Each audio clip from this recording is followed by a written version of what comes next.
नमस्कार, मी तन्मय भाऊराव पाटील विद्यालय या विद्यालयाचा विद्यार्थी आहे.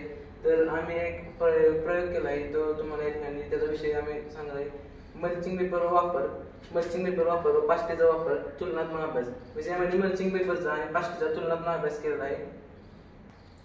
नमस्कार, मी जयवर्धन महेश बोलते. मल्चिंग पेपर हे शेतीसाठी वापरण्यात आलेले एक साधन आहे, पण त्या मल्चिंग पेपरचे जसे काही फायदे आहेत तसे काही तोटेही आहेत.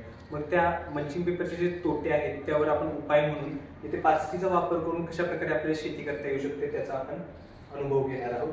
तर प्रथम उद्दिष्टे म्हणजे आहेत की मल्चिंग पेपरमुळे जमिनीतील किडे आणि इतर जीवजंतू यांच्यावर होणारा परिणाम, त्याचप्रमाणे अन्नसाखळीवर होणारा परिणाम व निसर्गावर होणारा परिणाम आहे तो अभ्यासणे. गृहीतक आहे की मल्चिंग पेपर ही एक पर्यावरणीय समस्या आहे. मल्चिंग पेपरमुळे निसर्ग व अन्नसाखळीवर वाईट परिणाम होतो. आम्ही अशा प्रकारे यासाठी पूर्ण अभ्यास केलेला आहे की मल्चिंग पेपर कसा तयार करतात वगैरे. या काही वेबसाईट्स आम्ही अभ्यासलेल्या आहेत. त्यानंतर प्रायोगिक कृती म्हणजे आम्ही मल्चिंग पेपर आणि पाचट यांचा तुलनात्मक अभ्यास करण्यासाठी जवळपास 3 महिने मल्चिंग पेपर खाली एका बॉक्समध्ये माती आहे ती साठवून ठेवली आणि 3 महिने एका पाचटीनं झाकून एक माती साठवून ठेवली. त्यानंतर 3 महिन्यानंतर त्यामध्ये रोपांची लागवड केली आणि त्या मातीचे माती परीक्षण केले. त्या मातीच्या माती परीक्षणामधून आपणास पुढील रिझल्ट मिळालेले आहेत ते म्हणजे सामू.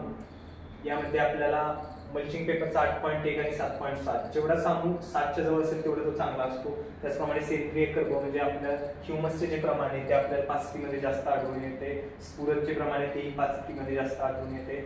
आपल्याला ग्राफ आहे.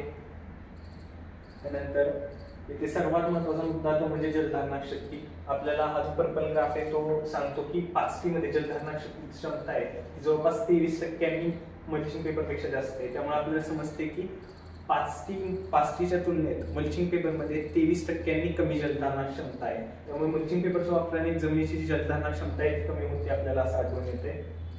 त्याचप्रमाणे हे जे काही मायक्रोन्यूट्रिएंट्स आहेत जसे की तांबे, जस्त, लोह, मॅग्नीज याचे प्रमाण सर्वत्र योग्य आहे.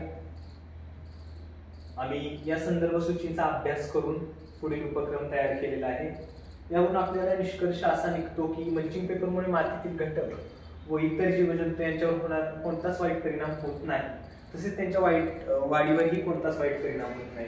पण मल्चिंग पेपर खाली जरी कीटक असले तरी ते शेतावर मल्चिंग केलेले असल्याने पक्ष्यांना ते खाता येत नाही. त्यामुळे अन्नसाखळी येथे खंडित होते. त्याचप्रमाणे गव्हाचे काड, ऊसाचे पाचट, तूसभुसा यांचा वापर आच्छादनासाठी जर आपण केला तर तो पर्यावरणाचा समतोल टिकून ठेवणार आहे आणि अन्नसाखळीसाठी वरील साहित्य ते पोषक आहे.